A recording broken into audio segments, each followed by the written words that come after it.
Bismillahirrohmanirrohim. Al-mu'robu wal mabniyu. Bermula ini adalah bab menjelaskan mu'rob dan mabni.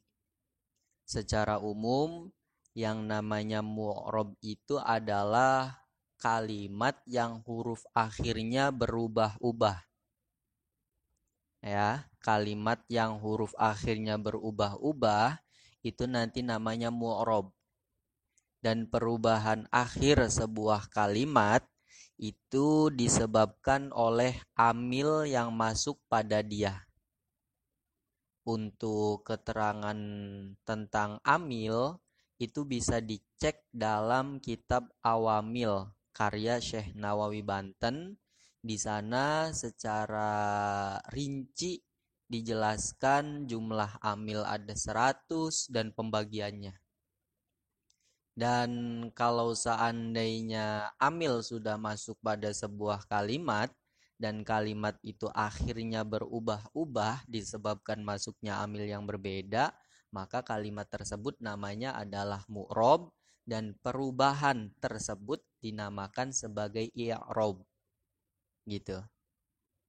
Kalau mabni itu istilah untuk kalimat yang huruf akhirnya tetap. Dia tidak berubah-ubah. Wal ismu minhu mu'rabun wa mabni li syabahin minal hurufi mudni. Wal ismu bermula kalimat isim, itu minhu itu diantara al ismu, mu'rabun bermula isim yang mu'rab, wa mabni dan isim yang mabni. Li syabahin karena keserupaan, mudni yang mendekatkan, minal hurufi kepada macam-macam huruf. Pertama yang dibahas adalah kalimat isim. Kalimat isim ada kalanya mu'rob, ada kalanya mabni. Ada kalanya huruf akhirnya berubah-ubah sesuai dengan amil yang masuk. Ada kalanya dia tetap dalam satu kondisi, huruf akhirnya tidak berubah-ubah. Nah, untuk isim yang hukumnya mabni, itu karena dia memiliki keserupaan dengan kalimat huruf. Sebab secara hukum asal yang namanya isim itu hukumnya mu'rob. Kalimat huruf hukum asalnya adalah mabni. Seperti halnya fi'il, hukum asalnya adalah mabni. Sehingga semua kalimat isim pasti hukumnya mu'rob sesuai dengan hukum asal dia. Tapi ada kalimat isim yang mabni, ini disebabkan karena dia serupa dengan huruf yang notabene memiliki hukum mabni. Gitu.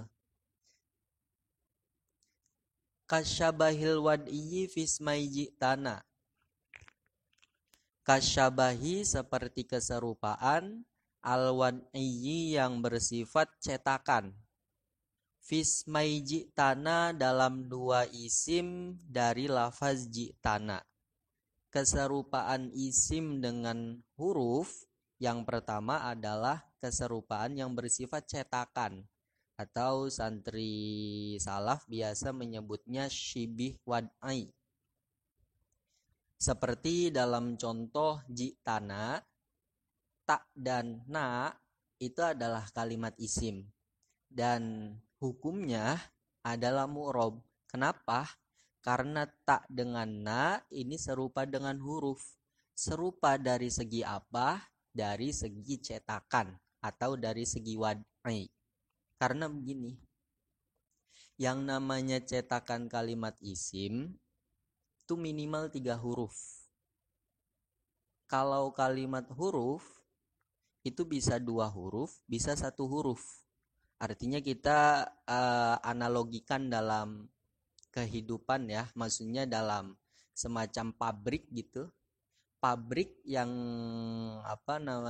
untuk mencetak isim, mereka memiliki mesin cetak 3 huruf kalau kalimat isim. Tapi kalau kalimat huruf ada yang 3 huruf, ada yang 1, ada yang 2 huruf. Begitu. Kalau dalam pabrik kalimat isim itu tidak ada yang 2 huruf atau 1 huruf. Nah, sehingga seandainya ada kalimat isim yang dicetak dengan 2 huruf atau dicetak dengan 1 huruf, berarti dia memiliki keserupaan dengan huruf dalam hal cetakannya. Begitu. Seperti ini, tak domir dan na domir. Tak itu cuma 1 huruf. Na juga cuma 2 huruf. Kurang dari 3 huruf. Sehingga tak dan na yang merupakan isim domir ini dihukumi mabni karena memiliki keserupaan dengan huruf dari segi cetakan, dari segi jumlah hurufnya cuma 1, dari segi cuma hurufnya cuma 2, begitu. Wal ma'nawiyyi fi mata wa fi huna. Wal ma'nawiyyi dan keserupaan yang bersifat makna fi mata dalam lafaz mata wa fi huna dan dalam lafaz huna. Keserupaan isim dengan huruf yang nomor 2 adalah dari segi maknanya. Jadi kalau ada isim dia memakai makna kalimat huruf, maka isim itu dihukumi mabni. Seperti halnya huruf yang hukumnya adalah mabni. Di sini ada 2 contoh, pertama mata dan kedua huna.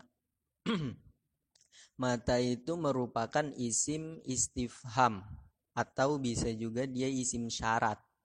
Nah, makna istifham dan makna syarat itu merupakan makna-makna yang khusus untuk kalimat huruf. Sedangkan mata itu kalimat isim, tapi dia memakai maknanya huruf. Sehingga mata dihukumi mabni sebagaimana hukumnya huruf, yakni mabni. Begitu.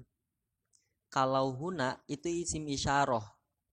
Jadi yang namanya isyarah itu termasuk makna yang seharusnya untuk kalimat huruf.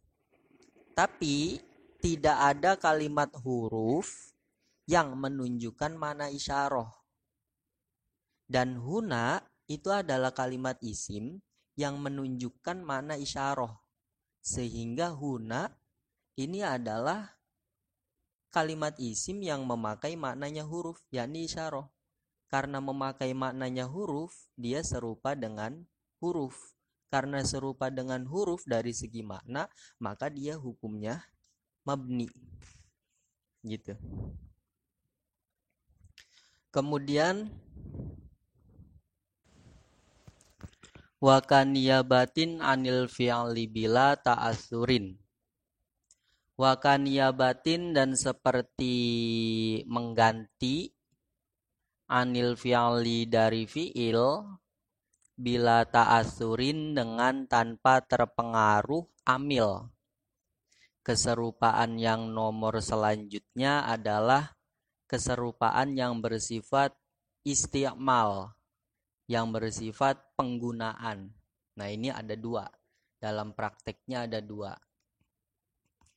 Yang pertama adalah niyabatin anil fi'li bila ta'asurin. Jadi dia itu menggantikan kalimat fi'il dalam hal beramal dengan tanpa bisa terpengaruh oleh amil. Dia bisa beramal tapi tidak bisa diamili. Ya. Seperti halnya huruf, yang namanya huruf semisal min, ya, huruf jer, dia bisa beramal, yakni mengejarkan kalimat yang setelahnya. Contoh min zaidin. Gitu. Tapi min ini tidak bisa terpengaruh oleh amil yang masuk pada dia. Begitu juga isim. Ketika dia bisa beramal, tapi dia tidak bisa diamali oleh amil, berarti dia serupa dengan huruf. Karena serupa dengan huruf, maka hukumnya pun sama dengan huruf, yakni mabni. Contohnya adalah isim fi'il, semisal soh. Soh itu artinya uskut, diamlah siapa kamu. Nah, soh ini dia bisa beramal. yakni merofakkan fa'il dan menasobkan maf'ul bih. Tapi soh tidak bisa diamili oleh amil. Ya, ketika ada amil yang terletak sebelumnya, maka amil ini tidak berkutik, tidak bisa beramal kepada soh, sehingga soh dihukumi mabni. Kemudian wakaf tikorin usila, wakaf tikorin dan seperti butuh usila yang diasalkan apa iftikor. Yang terakhir ini keserupaan dari segi penggunaan berupa iftikor, butuh terhadap kalimat lain. Jadi huruf itu secara pengertian kan kalimatun dalat ala maknan fi ghairiha bindimamiha ila ghairiha, yakni sebuah kalimat yang menunjukkan makna dan makna tersebut hanya bisa diekspresikan, bisa dinyatakan dengan digabungkan kalimat lain. Artinya contoh min bisa bermakna ibtidaul ghoyah, yang terjemahnya itu adalah dari, jika memang min digabung dengan kalimat lain, semisal zaidin, min zaidin jadinya. Maka kalau sudah digabung, baru makna dari min ya yang berupa ibtidaul ghoyah ini baru bisa muncul. Tapi seandainya min sendirian, dia tidak bisa mengekspresikan mana apapun. Begitu juga isim. Kalau seandainya isim yang butuh terhadap kalimat lain, maka dia dihukumi seperti halnya huruf dalam segi mabninya. Seperti isim mausul. Isim mausul itu pasti butuh terhadap silah. Nanti ada di belakang wa kulluha yalzamu ba'dahu silah. Yang namanya isim mausul, seluruh dari isim mausul itu butuh terhadap silah. Lah, karena isim mausul butuh terhadap silah, maka dia memiliki sifat butuh terhadap kalimat lain, sama halnya dengan huruf yang butuh terhadap kalimat lain dalam mengekspresikan makna. Sehingga karena adanya keserupaan ini, isim mausul dihukumi mabni. Secara ringkas bahwa untuk isim-isim yang mabni itu dihukumi mabni karena dia serupa dengan huruf. Dan secara keseluruhan isim yang mabni itu ada 6 berarti. Yang pertama adalah isim domir, dia serupa dengan huruf dari segi cetakan. Yang kedua adalah isim syarat. Yang ketiga adalah isim istifham. Yang keempat adalah isim isyarah. Isim syarat, isim istifham, isim isyarah serupa dengan huruf karena memiliki keserupaan dari segi makna. Makna dia itu adalah makna yang khusus untuk huruf. Tapi kok dipakai untuk isim-isim ini? Nah, sehingga isim-isim ini dihukumi mabni. Kemudian yang nomor 5 adalah isim fi'il. Semua isim fi'il hukumnya mabni karena dia bisa beramal tapi tidak bisa diamali oleh amil. Ini sama dengan huruf. Kemudian yang nomor terakhir adalah isim mausul. Semua isim mausul hukumnya mabni. Kenapa? Karena serupa dengan huruf dari segi sama-sama butuh terhadap kalimat lain. Gitu. Kemudian wa mu'rabul asma'i ma qad salima min syabahil harfi ka ardin wasuma. Wa mu'rabul asma'i bermula isim-isim yang mu'rab itu ma isim qad salima yang sungguh selamat apa ma min syabahil harfi dari keserupaan dengan huruf. Ka ardin seperti lafaz ardin artinya bumi, wasuma dan lafaz suma artinya tinggi. Seperti yang dijelaskan di awal bahwa isim itu ada dua macam hukumnya.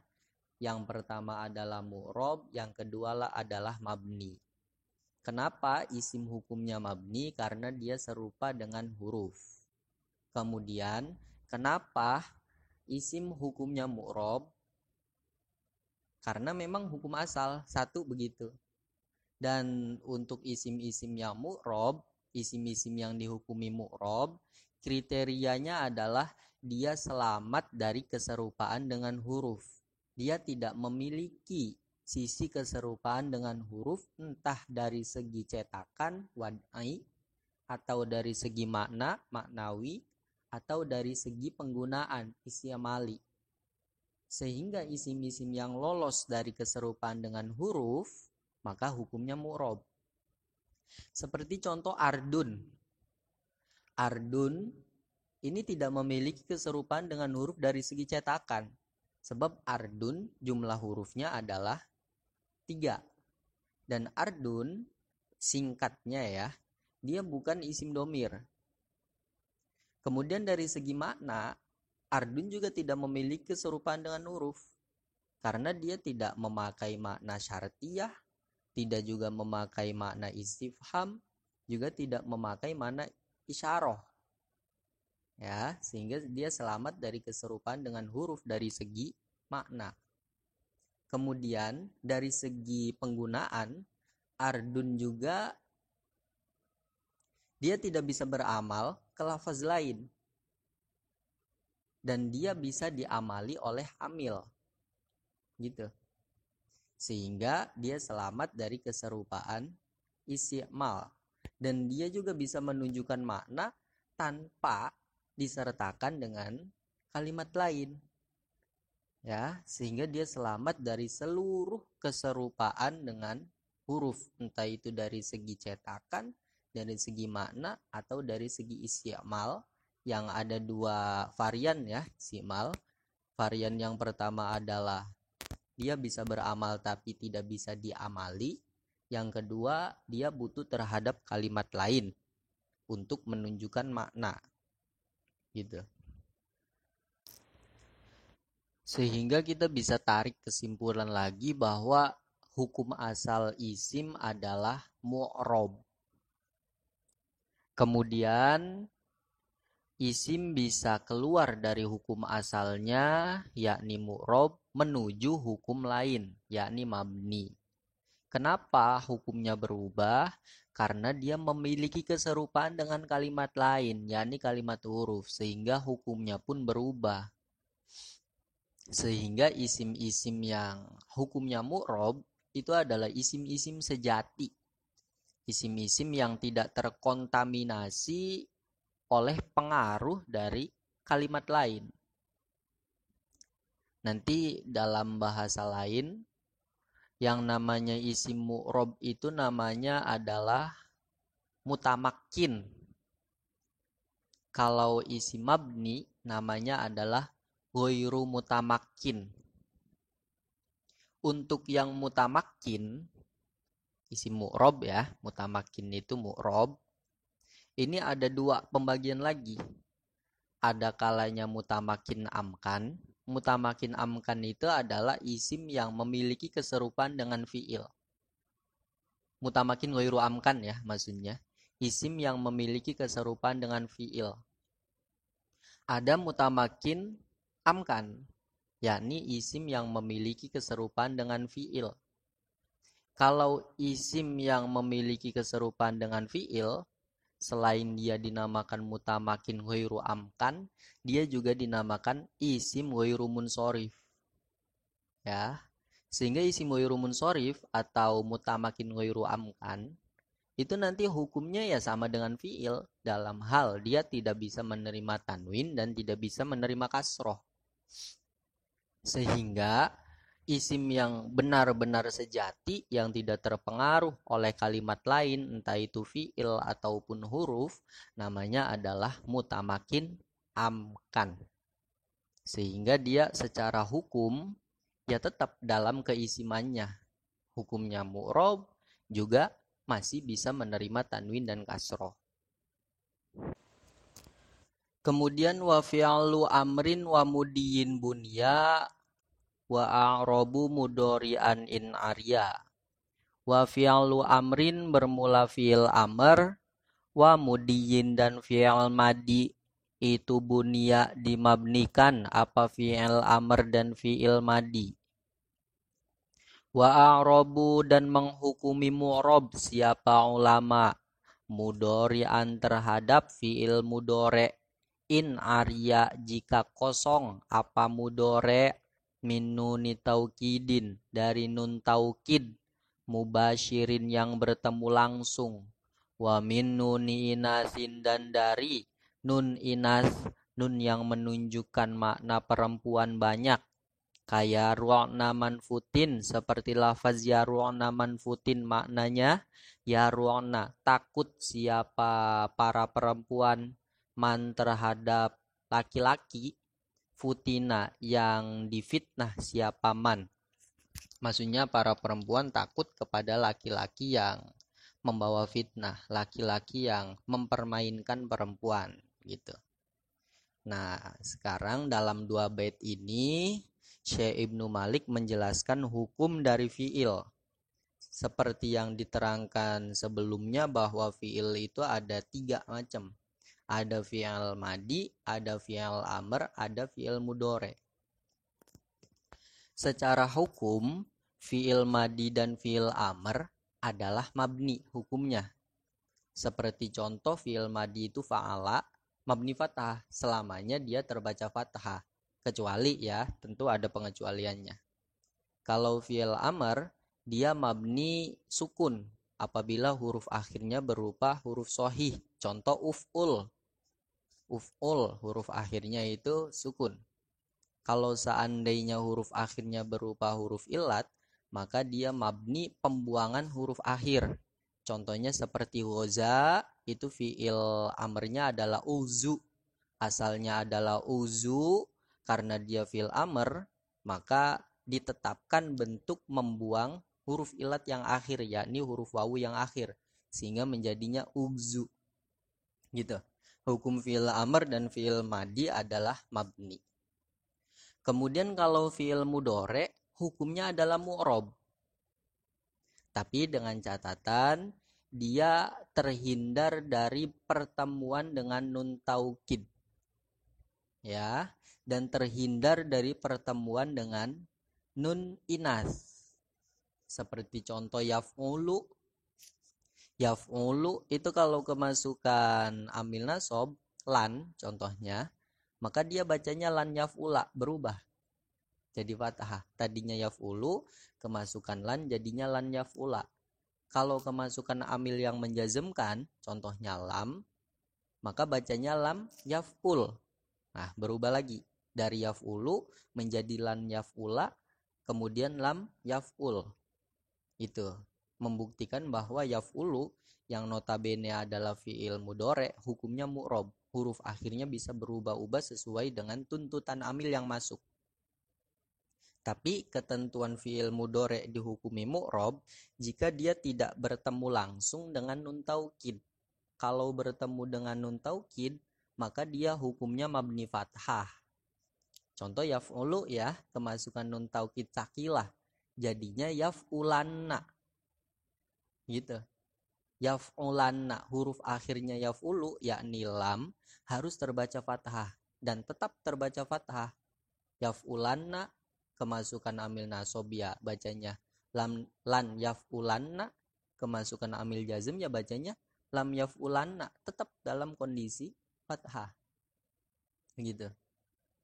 Dan dia terhindar juga dari nun inas. Nun yang menunjukkan arti perempuan banyak. Sebab yaf'ulu kalau sudah kemasukan nun inas jadinya yaf'ulna. Dia mabni sukun. Huruf akhirnya berupa lam itu selamanya dibaca sukun. Yaf'ulna. Kalau kemasukan lan yaf'ulna bacanya. Kalau kemasukan lam, ya berarti lam yaf'ulna tetap dia dibaca sukun. entah itu kemasukan amil yang merofakan, yakni amil maknawi tajarud, yaf'ulna, atau amil yang menasobkan, lan yaf'ulna, atau amil yang menjazmkan, lam yaf'ulna, dia mabni. Iya, kesimpulannya bahwa hukum dari fi'il asalnya adalah mabni, kecuali fi'il mudore.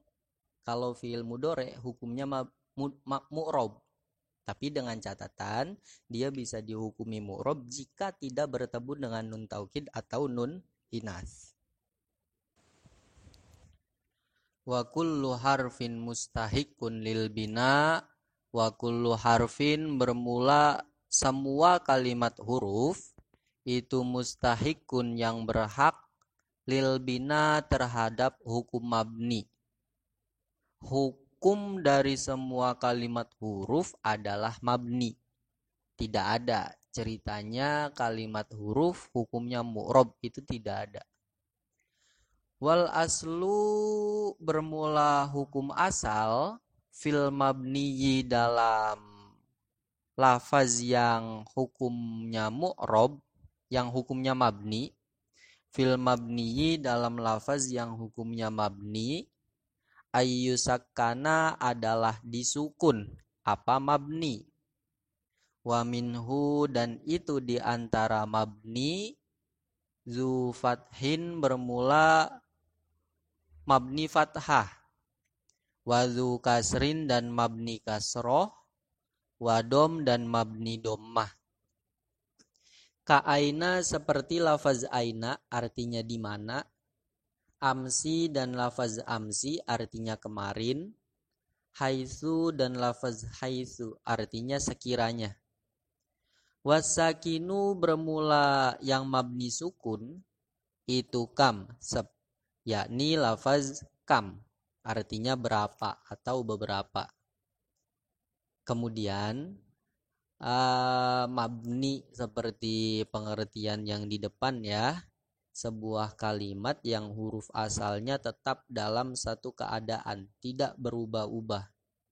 Dan macam dari mabni ini ada 4. Ada mabni sukun, berarti huruf akhirnya sukun terus. Ada mabni fathah, berarti huruf akhirnya fathah terus. Ada yang mabni kasroh, berarti huruf akhirnya kasroh terus. Begitupun yang mabni dommah, huruf akhirnya adalah dommah terus. Contoh yang mabni fathah adalah aina. Selamanya dia huruf akhirnya nun terbaca fathah. Aina, min aina gitu. Yang mabni kasroh contohnya amsi. Selamanya harokatnya adalah kasroh. Kemudian yang mabni doma contohnya haisu. Kalau yang mabni sukun contohnya kam. Dan dari macam 4 mabni ini yang asli adalah yang mabni sukun. Artinya kalau menurut ulama, kenapa asal dari mabni itu sukun? Karena sukun itu ringan. Ya. Kemudian warof'a wa nasba ja'alan i'roba lismin wa fi'lin nahwu lan ahaba. Waja'alan dan sungguh jadikanlah siapa kamu arrof'a terhadap i'rob rofa, wa nasba dan i'rob nasob, i'roban sebagai i'rob lismin milik kalimat isim, wa fi'lin dan kalimat fi'il. Nahwu contoh lan ahaba artinya tidak memberikan siapa aku. Itu alifnya namanya alif itlaq ya. Asalnya tanpa alif, tapi karena untuk menyesuaikan dengan syair satara pertama i'roba, maka lan ahaba juga diberi alif akhirnya, jadinya lan ahaba. Kemudian ini bait ini menjelaskan tentang i'rob. Itu ada 4. Ada rofa, ada i'rob nasob, ada i'rob jer, dan yang terakhir i'rob jazm. untuk i'rob rofa dan i'rob nasob ini bisa masuk pada kalimat isim dan bisa masuk pada kalimat fi'il. Seperti kalau yang dicontohkan itu kalimat fi'il ya, ahabu. Itu fi'il mudore, dia kemasukan lan. Jadi ahabu kemasukan lan jadinya lan ahaba. Kalau kemasukan lam, amil jazm, berarti jadinya lam ahab. Kalau tidak kemasukan amil nasob atau amil jazm, berarti bacanya ahabu. Gitu. Ahabu itu irobnya rofa, lan ahaba itu irobnya nasob. Dan yang namanya irob rofa beserta irob nasob ini bisa menjadi irobnya kalimat isim dan kalimat fi'il. Contoh, kalau isim itu ja'a zaidun, zaidunnya itu rofa kan irobnya. Kalau isim yang irobnya nasob contohnya ro'aitu zaidan. Kalau fi'il yang irobnya rofa contohnya ahabu, fi'il yang irobnya nasob contohnya lan ahaba. Sehingga itu menjadi bukti bahwa irob rofa dan irob nasob bisa menjadi irobnya kalimat isim dan kalimat fi'il. Kemudian wal ismu qad khussiso bil jarri kama qad khussisol fi'lu bi an yanjazima. Wal ismu bermula kalimat isim itu qad khussiso sungguh dikhususkan apa al ismu bil jarri dengan i'rob jar. Kama qad khussiso sebagaimana dikhususkan apa al fi'lu kalimat fi'il bi ayyan jazima dengan terbaca jazm apa al fi'lu. Nah, untuk dua i'rob selain rofa dan nasob berarti jer dan jazm ini tidak sebebas rofa dan nasob. Kalau rofa dan nasob kan dia bisa masuk pada isim, juga bisa masuk pada fi'il. Tapi kalau jer hanya bisa masuk pada isim. Begitu juga jazm. Dia hanya bisa masuk pada fi'il, tidak bisa masuk pada isim. Kalau alasan ulama ya, kenapa i'rob jar itu khusus untuk kalimat isim dan i'rob jazm itu khusus untuk kalimat fi'il? Karena tanda asli dari i'rob jar itu adalah kasroh dan tanda asli dari jazm adalah sukun. Kasroh dengan sukun itu lebih berat mana?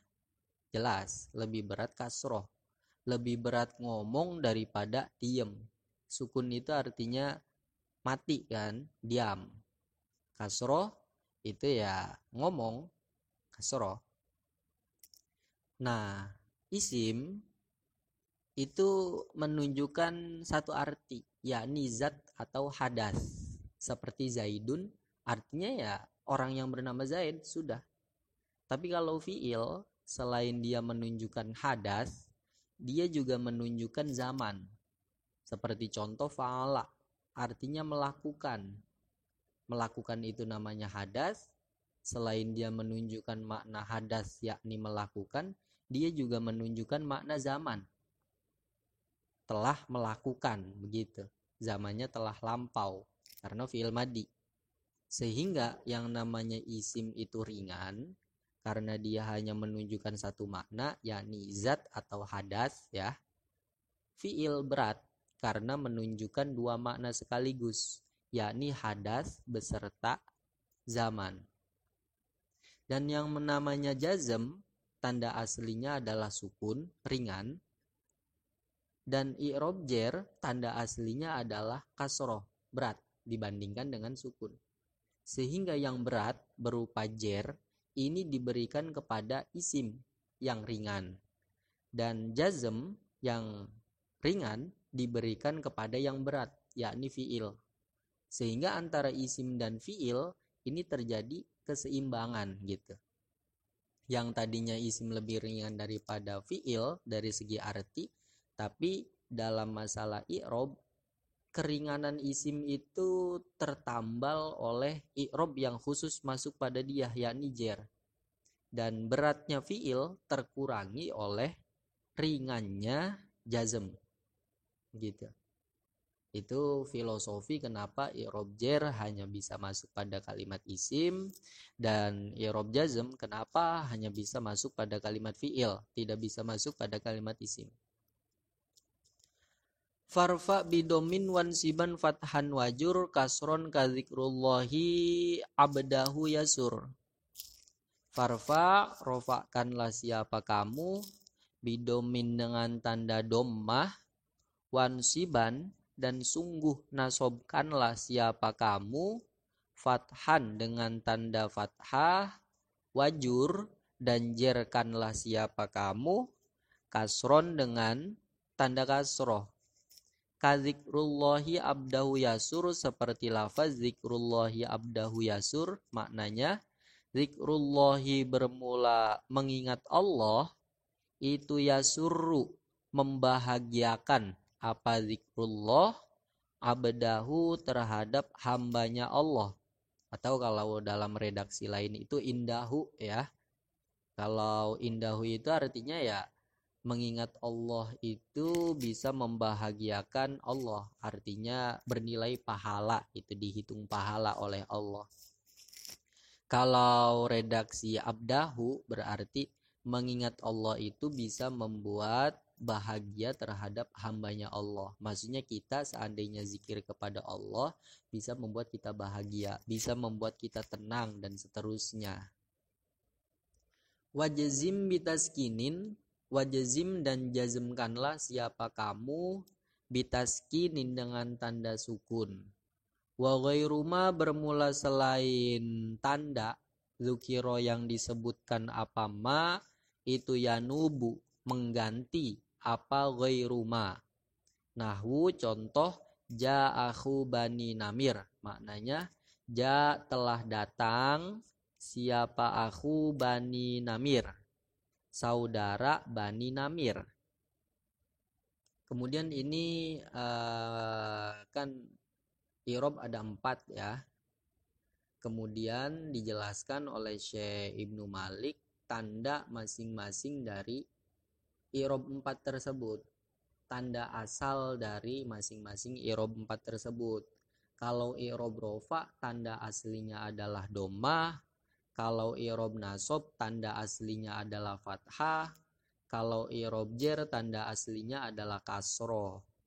Kalau i'rob jazm tanda aslinya adalah sukun. Cuman i'rob ini juga memiliki tanda yang lain. Semisal i'rob rofa, kan tandanya ada 4, ada dhammah, ada wawu, ada alif, ada nun. Nah, yang selain dhammah itu namanya tanda pengganti dhammah. Kalau tanda dhammah untuk i'rob rofa itu asli, tanda asli. Tapi kalau wawu, alif, nun itu merupakan tanda pengganti dari dhammah. Begitu juga dalam nasab dan seterusnya. Seperti contoh ini ya, zikrullahi abdahu yasurru. Zikrullahi, zikru itu i'robnya rofa. Tandanya adalah dhammah. Gitu. Karena dia isim mufrad. Kemudian Allahi ini i'robnya jer karena menjadi mudhof ilaih. Tanda jernya adalah kasroh. Kemudian yasurru. Yasurru i'robnya rofa, tanda rofanya adalah dhammah. Kemudian abdahu, abdanya i'robnya adalah nasab. Tandanya adalah fathah. Gitu.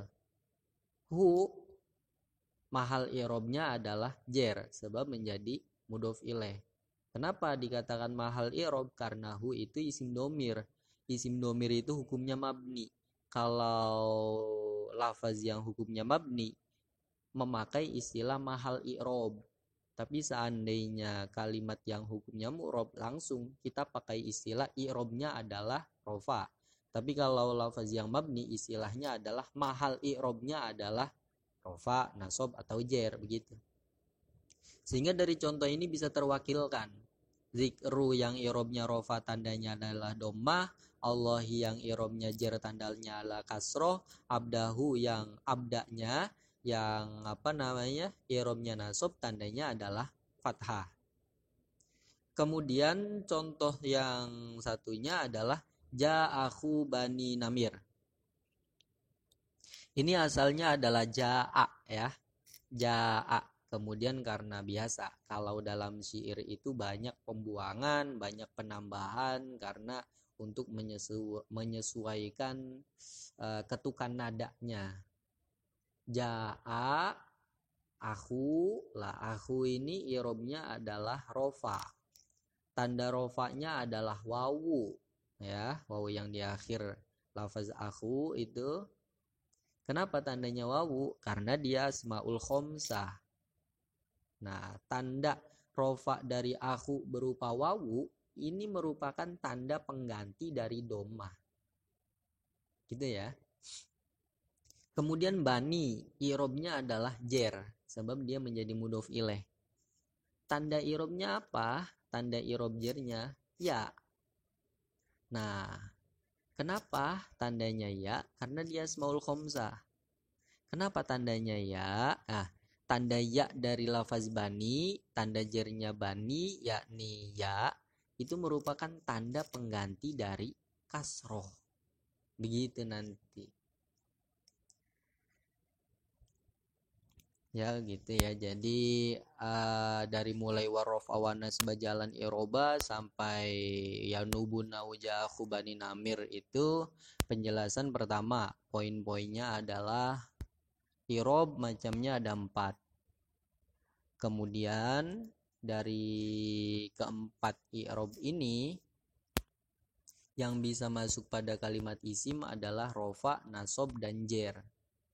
Yang bisa masuk pada kalimat fi'il adalah rofa, nasob, dan jazm.